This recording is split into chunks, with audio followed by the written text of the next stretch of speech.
So let's start with identifying customers in need of assistance. So the first things that utilities should do right now is delve into your customer data and identify late paying customer segments.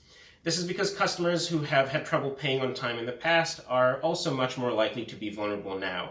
And in fact, our data shows that often young, single, low-income female customers are the most at risk of being sent to collections.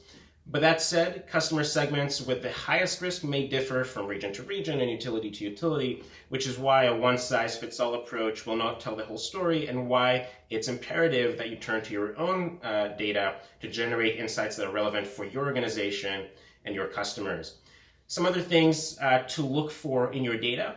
We found that customers who have rolled off of assistance programs in the past are much more likely to have done so, not because their situation has improved financially, but because they just couldn't keep up with the paperwork involved. And these customers are going to make especially good immediate targets for reaching out with assistance.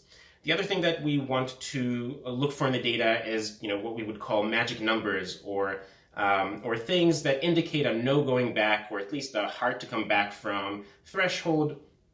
These will obviously change from utility to utility and region to region. But for example, in some places that we found that balances of less than $300 tend to get paid in full, and those over $1,000 are most likely to go to collections. And the nice thing about that is that you already have tools to address some of this at your disposal. So instruments like payment plans can keep customers below the quote-unquote big number, and others like deferred payment programs can get them on board and engaged with you now before the hole is too deep.